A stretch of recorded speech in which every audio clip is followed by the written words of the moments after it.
जो जो ज्यादा हदीसें बयान करते थे उन पर पहरे थे कि खबरदार हदीस नहीं बयान करना। अपने पूरे अहद में उन्होंने हदीस नहीं बयान करने दी। एक तो इस वजह से पाबंदी लगाई कि ये बाहर के इलाकों में जाके हदीसें ना बयान करें। दूसरा एक बहुत अच्छा, यानी ये खलीफा के अच्छे कामों में से था, जो आज हम देखते हैं आज़ादी का नतीजा क्या निकल रहा है, नुकसान, फिरका तफरका, मजहबी इनाद, या आप मसलन शिया में देखें, तशय्यो में देखें, अभी हुकूमत इस्लामी कायम है, वली फ़कीह की हुकूमत कायम है, लेकिन मुज्तहिदीन को आज़ादी है, मुज्तहिद बनकर फतवा भी दे सकते हैं, वो उनकी मर्जी है और देते हैं, और सारा तशय्यो तकसीम हो गया, 4 इसके मुकल्लिद, 2 उसके मुकल्लिद, 6 उसके मुकल्लिद, ये इलाका इसका मुकल्लिद, वो इलाका उसका मुकल्लिद। अगर इनको कहो कल ईद है, वो कहते हैं हमारे मर्जा की ईद नहीं है।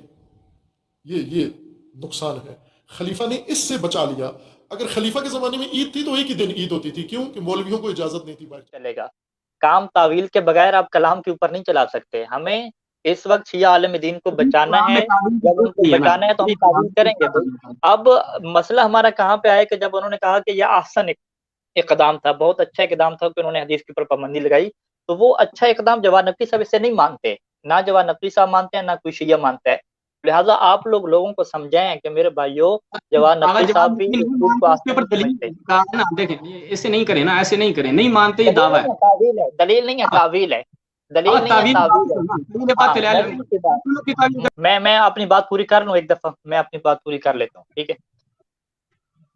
तो खुलासा कलाम क्या हुआ कि बहुत अच्छी बात है, जबरदस्त बात है, हमें बहुत खुशी होती है कि जब शिया अली आके ये कहता है कि हजरत उमर का ये इकदाम अच्छा नहीं था, और फिर वो इससे बढ़ के ये कहता है कि आगा सैयद जवाद नकवी साहब भी इससे अच्छा नहीं समझते, वो भी हजरत उमर के हक में इस इकदाम को कभी भी अच्छा नहीं समझते। हाँ, अगरचे उनकी बातों से लगता यही है कि वो उससे अच्छा कह रहे हैं, लफ्ज़ से अच्छा भी वो इस्तेमाल कर रहे हैं, लेकिन वो इस पैराए में कह रहे हैं कि उनके मुताबिक ये अच्छा है, उनकी हुकूमत को बचाने की खातिर, वगरना ये अच्छा काम नहीं है। ठीक है, ये तावील हो गई। इस तावील को माने और जवान नकवी साहब की क्या जान बख्श दें, उनके खिलाफ क्या ये ना कहें कि उन्होंने हज़रत उमर की वो क्या मत। तावीलात हैं। ठीक है, फुकहा के बारे वाले की भी तावील कर दें ताकि मेरा शुबा वो क्लियर हो जाए, अलग, इनको वो 100 साल हम पहले अलग पैदा होना चाहिए करेंगे, था। अलग बैच बैठाएंगे ना, अलग तावील बैच क्यों नहीं बैठाएंगे। सकते आप? फिलहाल शहबाज साहब दफ़ाए उलमाए तशय्युह के प्रोग्राम में पहला जो हमारा प्रोग्राम हुआ, इसमें हम जवान नकवी साहब को सपोर्ट कर रहे हैं, उनके यहाँ पे आके लोग उनकी जो है वो तावील पेश कर रहे हैं, हम उनको बचाना चाहते हैं। इससे अच्छी बात क्या है कि आप एक शिया आलम दीन से इतनी बड़ी तोहमत को खत्म कर दें, ये अच्छी चीज है, हमें ये करना चाहिए, बुरी चीज नहीं है। ठीक है, अब आप आगे चलें। जो उन्होंने निज़ाम मर्जियत के ऊपर हिट किया, इसकी तावील थोड़ी मुश्किल है, लेकिन फिर भी मैं कोशिश करता हूँ तावील करने की, ताकि जो है वो उनको इस काम से भी बचाया जाए कि उन्होंने जो है वो निज़ाम मर्जियत को क्या हिट किया है। ठीक है जी। अब देखें, उन्होंने यहाँ पे ये बात बयान की कि ईरान के अंदर निज़ाम वलायत फ़क़ीह के होते हुए भी मुक़ल्लिदीन बढ़ चुके हैं, 4 इसके मुक़ल्लिद, 2 उसके मुक़ल्लिद। लेकिन हज़रत उमर ने ऐसा नहीं होने दिया, उन्होंने एक काम रखा, अगरचे वो बातिल पे थे, गलत काम उन्होंने किया, लेकिन अगर उसी से हम एक दलील अक्ली पकड़ें, जो अदनान सबला से दलील अक्ली पकड़ें, और हम ये कहें कि अगर वली फ़क़ीह भी ये काम कर देना कि पाबंदी लगा दे कि कोई और फतवा नहीं देगा, तो ये अच्छी बात है। ठीक है, अब यहाँ पे आप आते हैं कि ये क्या जी, मर्जियत के ऊपर पाबंदी लग जाए, फतावा के ऊपर पाबंदी लग जाए, बाब इज्तिहाद तशय्युह में बंद हो जाए, दर्स खारिज देना बंद हो जाए, क्योंकि दर्स खारिज तो लोग पढ़ेंगे, फतवा देने की इजाजत नहीं होगी। इसे क्या कहते हैं? बाब इज्तिहाद बंद कर देना।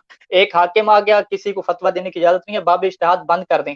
बाब इज्तिहाद का बंद करना क्या मतलब है कि आप तशय्युह की मर्जियत के ऊपर वाज़ेह तौर पे आप क्या है, लकीर खींच रहे हैं कि आइंदा से जो है वो ये मराजे अज़ाम और ये इज्तिहाद, ये दरस ये कुछ भी नहीं होगा। ठीक है, ये खतरनाक बात है। अब जब ये खतरनाक बात है तो हम इसकी तावील की तरफ जाएंगे। वो तावील क्या है कि जो मुतहरी साहब ने बयान की कि जवाद नकवी साहब की मुराद ये है कि आप जो है वो ऐसे इकदामात की पाबंदी लगाएं कि जिस इकदामात से मिल्लत तशय्युह कमजोर होती है, हुकूमत इस्लामी कमजोर होती है, उनके ऊपर आप पाबंदी लगाएं। अगरचे ये तावील कमजोर है, लेकिन बहरहाल वो आखिर कह रहे हैं तो ठीक है, मान लें। ठीक है, हम कहते चलें जी आप ये तावील करते हैं तो बिस्मिल्लाह हम ये मान लेते हैं। यानी आप ऐसे इकदामात करें कि जिससे जो है वो लोग हुकूमत तशय्युह को और तशय्युह को कमजोर ना कर सकें, ये उनकी मुराद है। उनकी ये मुराद नहीं है कि निज़ाम मर्जियत खत्म कर दिया जाए, फतावा के ऊपर पाबंदी लग दी जाए, इज्तिहाद और ये सिस्टम खत्म हो जाए, ये मुराद, और ये मुराद हो भी नहीं सकती। क्यों नहीं हो सकती? क्योंकि ज़ाहिरी बात है, जो वली फ़क़ीह और हाकिम होता है वो मासूम तो नहीं होता, वो भी गैर मासूम होता है। तो बाकी जो गैर मासूम अक्लें हैं, बाकी गैर मासूम सलाहियतें हैं, उनको दीन मुबीन समझने के लिए, समझ के उसके मुताबिक फतवा देने पे क्यों पाबंदी लगाई जाए? इसको किसी मासूम ने अथॉरिटी तो नहीं दी पाबंदी लगाने की, लिहाजा ये खतरनाक एतराज़ है। लेकिन हम बहरहाल मुतारी साहब ने आपकी इस तावील बयान कर दी, तो हम उसको क्या कबूल करते हैं। तो लेकिन खुलासा कलाम क्या हुआ कि तावीलें 2 अब अदद हमारे पास आ गई हैं, दूसरी तावील कमजोर है, पहली तावील पर कुछ हो सकती है। जी मुझे शहबाज साहब कॉलर हैं हमारे पास, इनकी बात सुन लेते हैं। जी मुझे लेट हो जैदी रहा है, साहब। मैं अपनी बात आखिरी करके जा रहा हूँ ताकि मेरी बात मुकम्मल हो जाए यहाँ पे। मैं इस तावील को इसलिए बातिल करार देता हूँ क्योंकि मेरे पास आगा जवाद नकवी के दीगर कराइन मौजूद हैं जहां पर वो एक वहादत इफराती का नजरिया रखते हैं। ठीक है, वहादत के कायल हैं जैसे हम कायल हैं, वहादत के ऊपर कुरान और सुन्नत से हट भी जाएं तो अकली तकाजा यह है कि वहादत बैनुल मुस्लिमीन एक अमर जरूरी अमर बदी है, तो वो उससे हम इनकार नहीं। लेकिन हमें वहादत में इफरात और तफरीत भी नजर आती है। क्यों? इसलिए कि आगा जवाद नकवी का आप ये कह रहे हैं कि हजरत उमर के काम को उन्होंने हसन इकदाम किया, उसके ऊपर तावीलात पेश की गई और तावीलात आप कबूल कर रहे हैं, अगरचे मैं उनको कबूल नहीं कर रहा। आप कह रहे हैं कि कमजोर है फिर भी कबूल कर लेना चाहिए कि आलिम को बचाना है। लेकिन इनकी इस बैलेंस पॉलिसी और इन तरह की बातों से तशय्यो के दरमियान क्या हुआ, तशय्यो के इन नौजवानों के दरमियान आप देख लें कि जितने भी अफराद हैं आगा जवाद नकवी के फॉलोवर्स हैं, आगा जवाद नकवी हैं, दिफाई तशय्यो के हवाले से कोई काम कर रहा है उसको MI6 का एजेंट कहा जा रहा है। आगा जवाद नकवी ने कहा एक अपनी तकरीर में कहा कि इमाम अली इस्लाम ने खुलफा के दौर में तलवार क्यों नहीं उठाई, और शीरो शक्कर वाला मामला तशय्यो के अकायद, क्योंकि अकायद की बात है, तकलीदी बात नहीं है। खुद तारीख के तनाजुर में आइमा मासूमीन की तालीमात के मुताबिक मैंने जितनी भी किताबों के रेफरेंस मोमिन जाके पढ़े, दिफाई तशय्यो के मामले में जब आता है तो इसको तफर्रकाबाजी कहा जाता है। अगर हम उन पे इल्मी हम भी नक्द ये भी कह करते रहे हैं हैं कि उसको जब भाई तफर्रकाबाजी आप सब लोग इत्तेफाक कर रहे हैं कि जवान नकवी साहब की ये मुराद नहीं है, वो ये नहीं कहना चाहते, हम कहते हैं बस साबित हो गया ना उनकी मुराद नहीं है, चाहे तावील से साबित हो या हकीकत से साबित हो, इसको फिर के आगे चलने दे। लेकिन अब अगले को कहें कि नहीं ये जो तावील कह रहे हैं ना हकीकत नहीं कह रहा है, इसके दिल में खोट है, बोग्ज है, ये बात गलत है। नहीं, उसके मुताबिक जो अल्लाह ने उसको सलाहियत दी, अक्ल दिया, उसको ऐसी समझ आ रहा है। वो ये नहीं है कि कोई स्पेशल बोग्ज रखता है या हसद रखता है, लिहाजा इसमें भी क्या हुस्न ज़न रखना चाहिए अगले बंदे के बारे में। अल्लाह अल्लाह करे ऐसे ही हो, अल्लाह करे ऐसे ही हो कि इंशाल्लाह हम सब में मोहब्बत है, हम एक ही मकतब और मासूमीन के मानने वाले हैं, एक ही किताबुल्लाह को मानने वाले हैं और एक ही जो है मुनाबे हदीस हैं हम सबके। बहरहाल हम एक ही हैं, इसमें कोई बातचीत होती है। जो आगा जवाद के फॉलोअर्स हैं उनमें जो लोग ज्यादा उनका दिफा करने वाले हैं, आपने मेरे ख्याल से काफी दफा कोशिश की होगी उनके साथ बैठने की। मैं आपकी पोस्टें भी देखता रहता हूँ फेसबुक के ऊपर, जहाँ आप कमेंट्स के अंदर भी उनको दावत देते रहते हैं। तो आया ये लोग कभी आपके साथ बैठने के लिए तैयार हुए भी हैं या नहीं हुए? ये आज बैठे हैं ना, मैं आज ये आपसे बैठे, पूछूं। आज आपके सामने मुतहरी साहब बैठे हुए हैं, मेरे साथ अदनान शाह साहब बैठे हुए हैं, अभी कुछ देर पहले कुछ लोग आए थे वो बैठे हुए हैं, बैठ रहे हैं।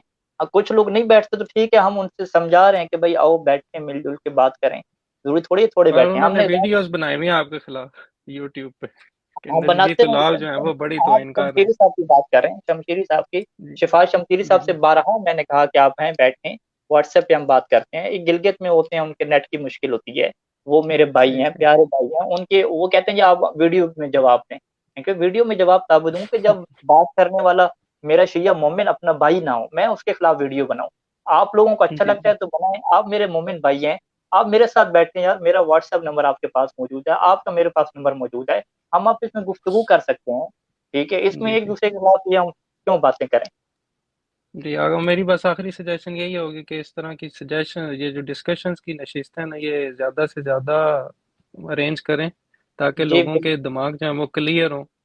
क्योंकि हम वो बहुत एक मुतशद्दिद तरफ जा रहे हैं। एक पहले हमें ये चीज़ें नहीं थी, जी बचपन में हमारे बिल्कुल। अंदर जो मैं देख रहा था हालात वो इस तरह नहीं थे, ये लेकिन ये अभी बात, काफ़ी ये ज़्यादा इसको तशद्दुद। कहते हैं कि हमने एक दूसरे के साथ बैठना छोड़ दिया है। अल्लाह के रसूल की जी हदीस है, इख्तिलाफ उम्मती रहमा। जब ये जी इमाम जी सादिक अलैहिस्सलाम से किसी ने पूछा ना कि ये आपके जद ने ऐसा फरमाया है, तो इमाम ने क्या क्या फरमाया, उसने कहा कि फिर अगर इख्तिलाफ रहमत है तो इत्तेफाक तो बड़ा अजाब होगा। तो उन्होंने फरमाया कि नहीं, इस लफ्ज का वो माना नहीं है कि है सो तजहब इलैहि, कि जिस तरफ तुम्हारा ज़हन जा रहा है। इख्तिलाफ का मतलब क्या है, लोगों का आना जाना एक दूसरे के पास, इल्म दीन हासिल करने के लिए लोगों का रसूल के पास जाना, रसूल नहीं है तो किसी पढ़े लिखे के पास जाना। तो जब तक हम एक दूसरे के पास आना जाना शुरू नहीं करते, चाहे वो हमारे अहले सुन्नत भाई हैं, चाहे वो हमारे शिया भाई हैं, जब तक हम एक दूसरे के पास आना जाना शुरू नहीं करेंगे, मिलजुल के बैठेंगे नहीं, गुफ्तगू का आगाज नहीं करेंगे, उस वक्त तक हमें रहमत नसीब नहीं हो सकती। वो अपने प्लेटफॉर्म पे बैठे हैं, अपने यूट्यूब पे मेरे खिलाफ वीडियो बना रहे हैं, मैं उनके खिलाफ बना रहा हूँ, मिल बैठना नहीं है। व्हाट्सअप नंबर उनका है, एक इलाके के हैं, एक हौजे के पढ़ने वाले हैं। ठीक है, सैयद शहबाज साहब को मैंने बारहा कहा कि आप हसन रजवी साहब से मिलने जाएं, आप फलां तालिब से मिलने जाएं, मिलें, उनसे बात करें भी, डिस्कशन करें, उनको लेकर आए व्हाट्सएप ग्रुपों में, लेकर हम बात करें भी, ये दुश्मन थोड़ी हैं, हम किसी कोई एजेंट थोड़ी बने हुए हैं कि चलें आप, अगर हमें एजेंट भी समझते हैं फिर भी बात करें, हमें समझाएं कि कौन से एजेंट हैं। मसला ये है कि बात तो शुरू हो गई, बात ही शुरू नहीं हो पा रही ना, इतनी यानी लड़ाई बढ़ चुकी है कि मिलजुल के बैठने के लिए जा रहे हैं। जिस तरह गैर मुकल्लिदीन का ये हाल है, फकत हसनैन काज़मी साहब के अलावा कोई और बंदा नहीं बैठा। जर्क नकवी को एक दो में मुश्किल से मैं कायल करके लाया, बाद में वो व्हाट्सएप पे ब्लॉक करके चला गया। मैंने कहा चलो यार जो भी हैं, मुसलमान हैं, शिया हैं, गाली हैं, जो भी हैं, मिलजुल के बैठे यार, अपना मबना तो बैठाएं, गुफ्तगू तो करें, गुफ्तगू का सलीका तो हो, कम से कम दुनिया को लगे तो सही कि यार इन लोगों को बात करने का तरीका तो आता है, भले इख्तलाफ जितने भी हों। तो ये हमारी बहरहाल कोशिश है कि लोग बैठे मिलजुल के और ये गुफ्तगू होती रहे। इंशाल्लाह आप लोग भी आते रहेंगे डिस्कशन में।